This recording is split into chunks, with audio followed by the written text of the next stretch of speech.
Going forward. Our guys are definitely hurting right now, which obviously they should be. But I got a lot of gratitude for every man in that locker room, not just the players, but the medical performance staff, the coaching staff, and everybody else in the front office. The organization was terrific this year.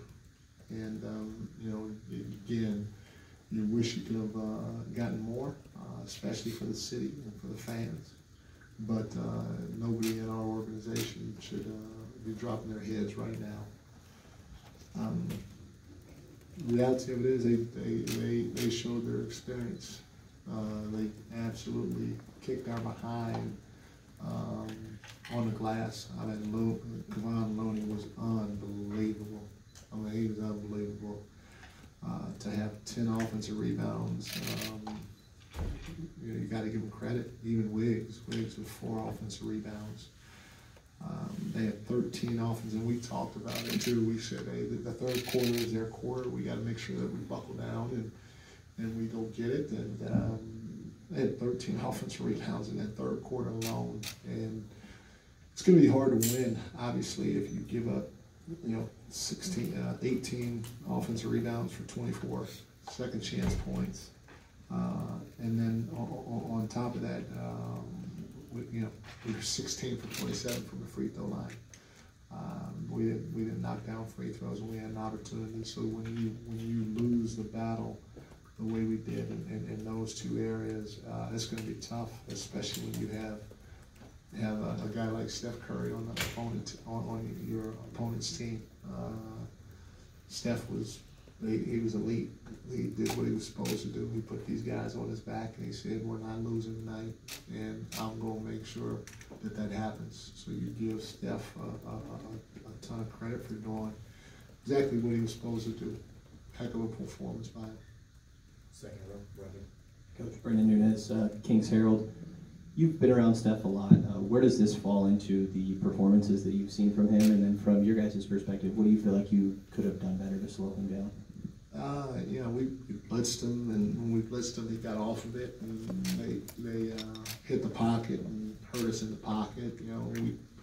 I guess we could have double teamed him more and allowed him to somebody else to get dunks or whatever like they did early on. But a guy like that, you hope that he misses some shots. I still think we could have withstood his barrage if we would have made free throws and boxed out. He's an elite player. A guy like that is going to try to win the game for him. But you can't have Loon get 10 offensive rebounds and then us miss 11 free throws. If you look at everybody else, again, you can usually withstand one guy having a big game. If you look at everybody else, Clay was 4 for 19, Wiggs was 5 for 16.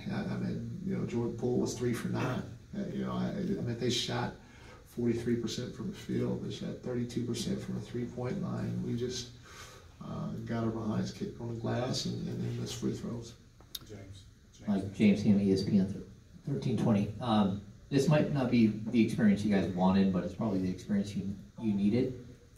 Just how excited are you to take a little bit of break here, but then get right back to the grind with this team and try to build something long term? I told her I'm excited about this team. I got a lot of gratitude for everybody in that locker room. I think we obviously have a chance to really, really be good in the future. This obviously stings. It's going to sting for a while. It should. It's supposed to sting. And hopefully we'll be able to use this and remember what this feels like so that when we get going this summer, we can crank it up a notch so we don't feel the sting again next year. Tony. Coach Brown, Tony Harvey, NBC Sports Radio. Of course, there was a lot of talk coming in, about the Warriors' record in a regular season, and then, that maybe they don't have the legs. But it appears that Steve Kerr, now that he has a healthy squad, he knows how to prepare for these type of games. Can you comment on him and his preparation and him going forward, into the next series with the Lakers? He's a Hall of Fame coach. He's got 4 or 5 titles as a head coach, maybe 6, I don't even know, and he's got $1 million as a player, and so he's the best of the best, and you know, he did a heck of a job throughout this entire series. You know, I wish them nothing but the best. Obviously, if we can't win it, we hope that I hope that they win it because of my bond with Steve and some of those guys. So he's a hell of a coach. Jason, go ahead.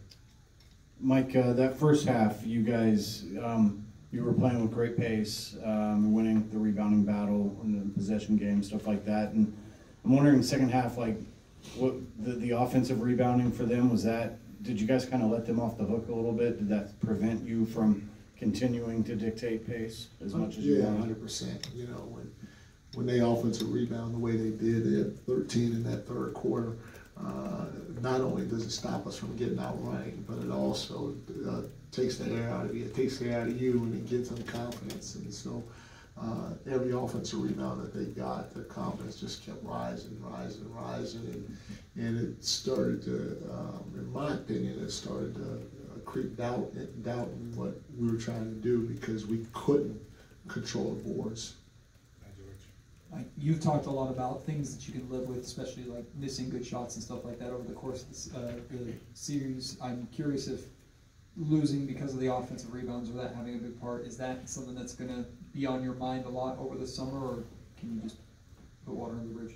Yeah, no, for sure. Yeah, I mean, again, we can't give up 18 offensive rebounds. To me, that's something that we can control. Also, you know, shooting 59% from the free throw line in a game like this, in my opinion, as good as shooters as we have, that's something we can control. So those two things, at the end of the day, you know, it's gonna hurt. And that's what I'm gonna look back more than anything else, wishing and hoping we did a better job in, because, like I said, if we would have, just my personal opinion, even with Steph having the game he had, I thought we would have been great. Coach Mark Haynes with the Sac Observer. Being that you spent so much time with Steve Kerr and the Warriors, did you kind of, throughout the season, use a lot of, you know, memories and moments you had with them to kind of give examples to your current team? Yeah, but not just those guys. I mean, I've been with some great coaches, from Bernie Bickerstaff to Tim Bergerich, Rick Carlisle, Greg Popovich, and you know, so I've been around a lot of great coaches and been in a lot of great situations, and so you always try to lean on your experiences that you've been through with other guys and in other situations to help your team grow, especially when we haven't been in it together as a unit. So it took a lot from Steve because I was with him these past 6 years, but there are other guys too that I leaned on in my experiences that I leaned on to share with the team. Right, Sean, right here. Mike, you may have already answered this in terms of, you know, the thing that might haunt you most from Game 7. Is that the biggest takeaway of the series as you take into the offseason that's going to just stick with you? Yeah, and you know, like I said, the games that they won big, I mean, Loon was a monster. You know, it was a Game 3. Loon had 21. You know, tonight he has 21 rebounds. And, you know, again, those are definitely controllable, in my opinion. He's a fantastic rebounder, but we need to do a better job with him. And then, like I said, tonight in particular, the free throws, to shoot 59% from the free throw line, that's bothersome, or that hurts, however you want to call it, because I know we're a better free throw shooting team than what we displayed tonight. I know you had expectations on what Fox could be on a playoff stage, but, you know, through his first playoff series, just what did you see from him, and as you look forward with him? Fox was great. You know, he struggled tonight, obviously, you know, but he was fantastic. He never, you know, he always seemed in the moment. You could, you know, when you have a guy that has a chance to be special, you can feel it, and I felt it from him throughout the whole playoff series, and you know, I'm excited to be working with him going forward, because he's going to do a lot for this city, for this organization, in terms of helping us try to fight for that championship we're so desperately trying to get. Coach, you talked about fans a little bit, but how cool was that to see, even when the game seemingly was already decided, and the benches were cleared. Fans stayed, and they gave the team a standing ovation through the final buzzer. I'm telling you, man, these are best fans in the NBA. They are absolutely freaking phenomenal. And I wouldn't want to be around any other fans with the way these guys are. You know, we owe them so much gratitude and appreciation that words can't even describe it. And, you know, a lot of times you always say, hey, we're going to do this, you know, for ourselves. It's us in the locker room. But, man, I mean, when you have fans like this, you want to include them in what you're playing for. You want to do something special for them because they absolutely deserve it with their passion and energy that they bring, not just to the games, but when walking around town, pre-game, post-game. I'm touched by our fans. They're freaking phenomenal. Thank you, Coach. Thank you, guys. Appreciate it. Nice job, Mike.